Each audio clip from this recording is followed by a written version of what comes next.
This old man is nothing but a beggar. The market vendor's shout echoed through the central square of Ouagadougou.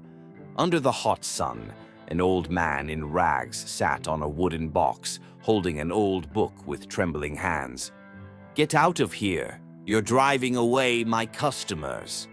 As the crowd passed by indifferently, no one noticed the presidential motorcade approaching. Ibrahim Traoré was taking a momentary break from his presidential duties. As he passed the old man, something caught his attention. The book in front of him was a philosophical work he had known by heart as a child. Traoré stopped and took a closer look. "Professor Adama," he whispered, his voice trembling with emotion. Are you my teacher at Ouagadougou High School?" When the old man looked up, his eyes, once fiery and knowing, were now pale and tired. "Ibrahim, little Ibrahim Traoré, is this really you?" Ibrahim Traoré, the young leader of Burkina Faso, momentarily forgot the crowds around him, the bodyguards, and his official position. Here was the man who had changed his life, who had taught him to think, to ask questions, and never give up. But now he was unrecognizable, weak, fragile, and poor. "Professor," Traoré said, falling to his knees and taking the old man's hand, "what happened to you? Why are you here?" The professor smiled weakly at Adama, his hands still warm as before, but now trembling. "Life, Ibrahim. Life happened. Time has passed. I retired. My pension was not enough to cover my debts. I lost my house." Meanwhile, Traoré's bodyguards were frantically surrounding the leader, looking bewildered, not knowing what to do. It was not protocol for the president to speak to a beggar on the ground. "Kumba," Traoré said, turning to the head security guard. "Put Professor Adama in my car. Right now." "But sir," Kumba whispered, "your schedule is very busy. The cabinet meeting starts in 30 minutes. Traoré looked determined. "Postpone the meeting. This man was my most valuable teacher. No meeting can repay what I owe him." So the leader of Burkina Faso and his former teacher sat side by side in the luxury presidential car. Adama looked around in amazement and embarrassment. "Ibrahim," he said quietly, "this was not necessary. I am fine. I'm just an old man." "You are not, Professor," Traoré said firmly. "You are an educator, a thinker. It is unacceptable for people like you to live on the street, especially in my country, the country I govern with the values you taught me." The presidential motorcade drove through the wealthy neighborhoods of the city to a small private bank. Adama looked around in bewilderment. What were they doing here? Soutian, the bank manager, a young, smartly dressed man, was clearly taken aback by the president's visit, especially as he was accompanied by an old man in rags. "Mr. President," Soutian hurried to greet him, "this is an unexpected honor. How can I help you?" Traoré pointed to Adama with a gentle gesture. "This is Professor Adama, my former teacher. One of the cornerstones of our country's education system. We need to fix something here today, for him and for all the retired teachers in our country." Soutian nodded his head in confusion.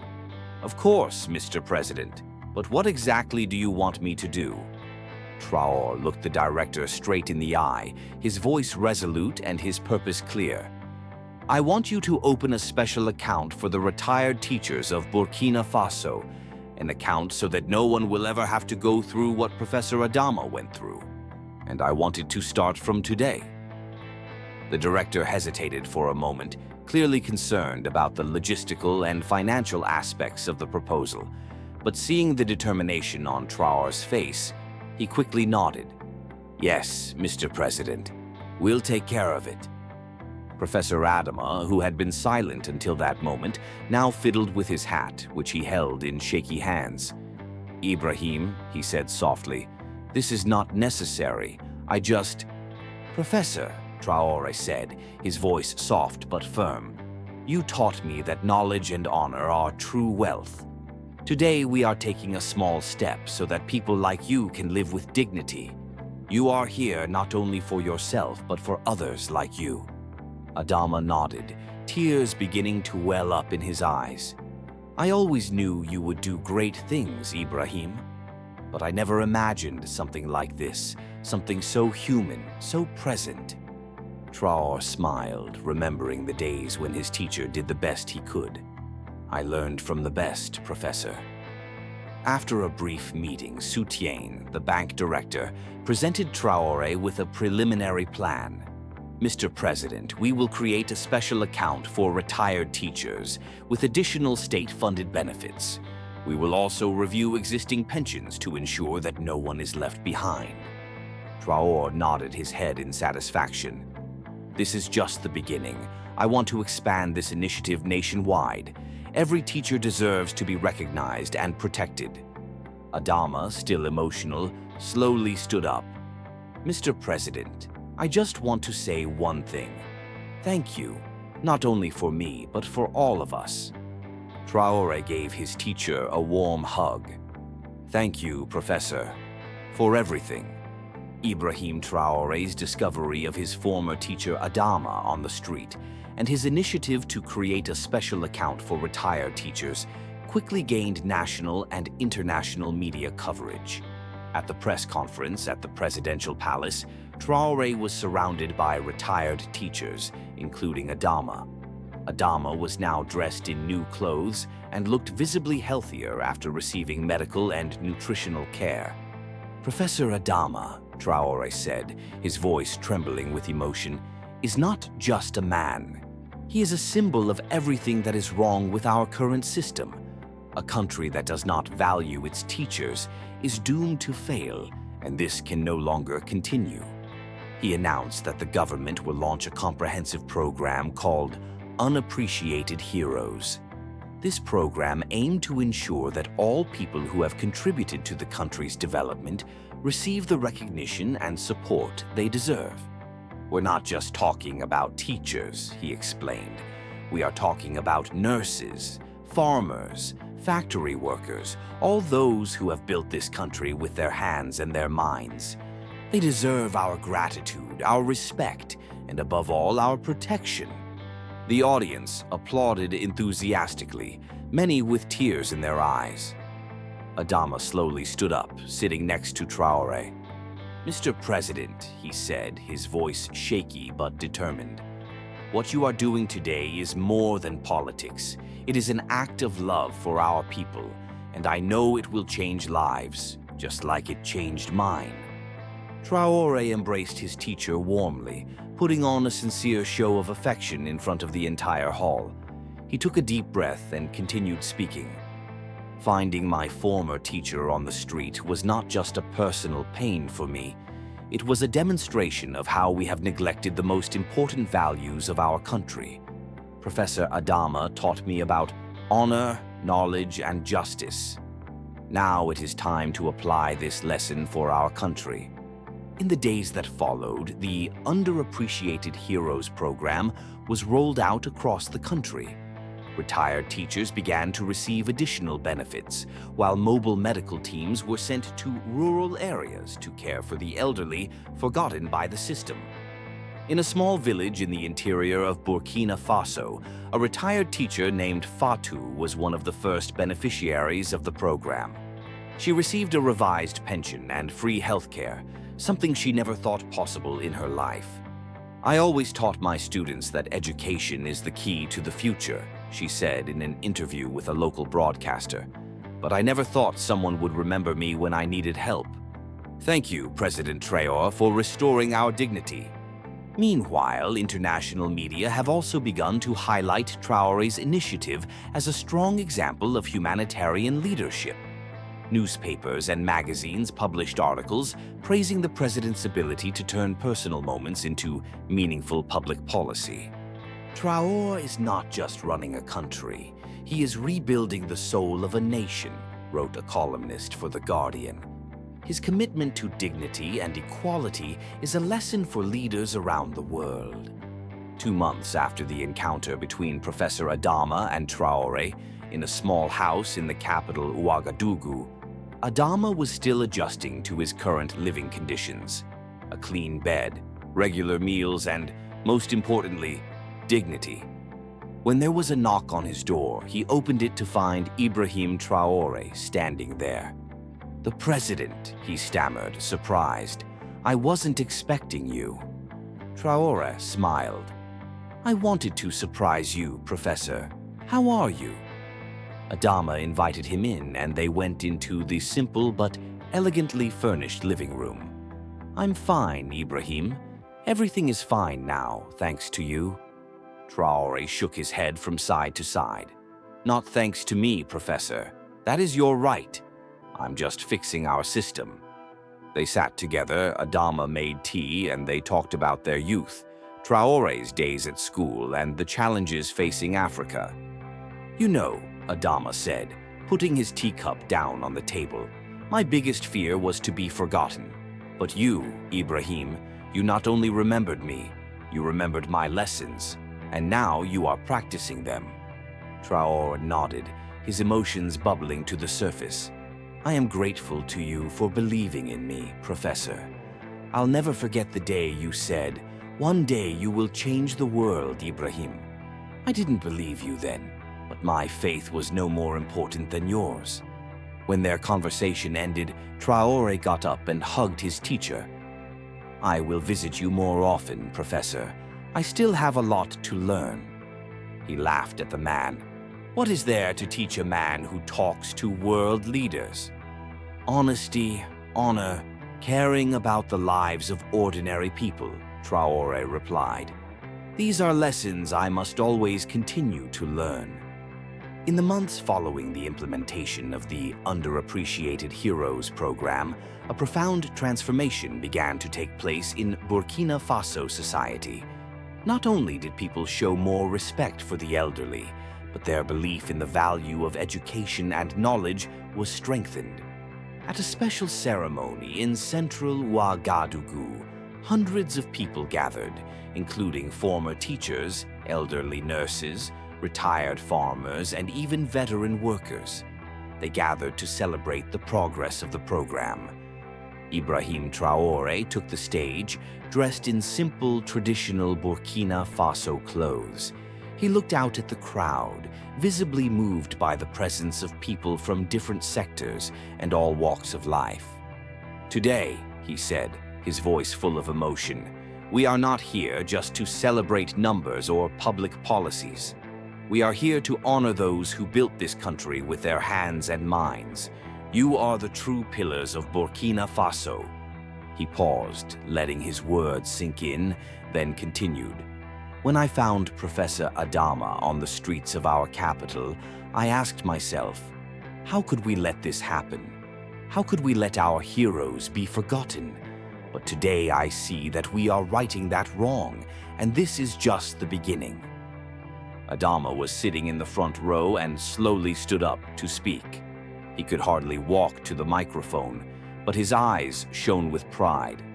"Mr. President," he said, his voice shaky but determined, "you have given us back something we thought we had lost forever, our dignity, and most importantly, you have shown us that a leader must first and foremost be human." The crowd applauded enthusiastically, many with tears in their eyes. Traoré hugged Adama warmly, knowing that this was not just a political moment, but a testament to the power of compassion and true leadership. At the end of the ceremony, a little boy gave Traoré a small gift, a handmade notebook covered in traditional African cloth. Inside it was written, "Heroes never die, they live in our hearts." Traoré smiled, keeping the gift with him.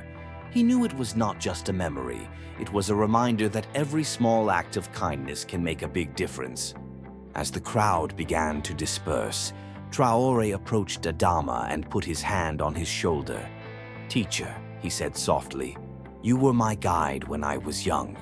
You continue to be my guide now, showing the world what is really important." She smiled at him, her eyes shining with excitement. "And you, Ibrahim, are proof that a student can be greater than his master. You are changing our country, and I couldn't be prouder." Traoré and Adama's story quickly became a global symbol of how compassion and respect can transform lives. For many, it was not just a political victory, but a demonstration that true leadership is not about making tough decisions, but about recognizing the value of each individual and acting with humility and purpose. A journalist observing the scene wrote in his notebook, "Today in Burkina Faso, I saw the future of an Africa that values its history, honors its heroes, and builds bridges of dignity for all." A year after this inspiring encounter, Professor Adama was invited to give a lecture on dignity and human value at the University of Ouagadougou. Previously a forgotten man in tattered clothes, Adama was now one of the most respected voices in the country. When he stepped into the lecture hall, he was not only surrounded by students, but also teachers, academics, and even international observers from all over the country. And in the front row, with a modest smile, sat Ibrahim Traoré. Adama began to speak. "I once had a young student, I told him, 'You can change the world.' Today, that student has not only changed the world, he has changed my life. And he taught me this: true leadership is not about title or power, but about valuing the life of every human being." When he finished speaking, Traoré was the first to stand up and applaud. There was a simple truth in his eyes. Sometimes the people who change lives are the ones who influence us the most. And sometimes we get the chance to return that influence, as befits a teacher, a hero, and above all, a human being. Later in the story, it was revealed in even more detail how Professor Adama had influenced not only Traoré's life, but indirectly the fate of Burkina Faso. No longer just a teacher, but a national thought leader, Adama was soon appointed chairman of the country's Education Reform Commission. At the commission's first meeting, Adama came up with a bold proposal. Our education system must stop merely imitating colonial European models of education. We must develop an education system that reflects our own culture, history, and values. This idea sparked heated debates among both Western-educated elites and those who wanted to hold on to traditional values. Just as the disagreement was at its height, Traoré joined the meeting. "Professor Adama," he said, "you have always taught me to ask questions. Now I'm asking one too. Why can't we get the best of both worlds, teaching modern science and technology while preserving our traditional values and wisdom?" Adama smiled. His former student had asked the right question again. "Yes, Ibrahim, that's exactly what I'm proposing, an African model of education." This idea formed the basis of Burkina Faso's new holistic education approach, a system that blends Western science and African traditional wisdom, taking the best of both worlds. Soon, other African countries began to follow this model. When a reporter from the BBC asked Adama about the impact of his education reform, the old professor smiled modestly. "I just planted a seed a long time ago. Ibrahim Traoré took that seed and turned it into a forest. Real change comes from this collaboration between generations." At the International Education Conference, Traoré and Adama were sitting side by side. When Traoré took the podium, he began his speech as follows: "I am here today because of Professor Adama, a teacher, a friend. He is a man who believes in the power of knowledge and compassion for a better world. I want to share his lessons with you today." Adama's eyes moistened as he listened to Traoré's speech. Once, when he was desperate, he had thought that his teaching career had made no difference. Now he saw before him the transformation of not just one of his students, but a nation and perhaps a continent. That evening, Traoré and Adama sat on the balcony of the presidential palace. The African sun was casting its last rays over the red earth. "Professor," Traoré said softly, "I can never thank you enough for changing my life." She smiled at him. "And you, Ibrahim, have made me believe again that I am worthy. That is the power of true education, not just knowledge, but the ability to touch the human spirit." The two men, teacher and student, leader and inspiration, sat in silence watching the sunset, seeing the future of Burkina Faso bright. Together they had embarked on a journey, starting in a small classroom and now shaping a nation and perhaps a continent. Burkina Faso was now not only Traoré's country, but also a nation known for its value of education, respect, and human dignity. And it all started when a student refused to forget his teacher. Perhaps that was true leadership, not just looking ahead, but remembering where you came from and respecting those who showed you the way. Across from the presidential palace, in the square where Professor Adama used to beg, a new statue now stood, a teacher and a student sharing a book. Underneath it was written, "A teacher shares knowledge. A great teacher shapes the future." Our story ends here, but Traoré and Adama's legacy continues to remind us that every teacher has the potential to change a student's life, and every student can one day change the world.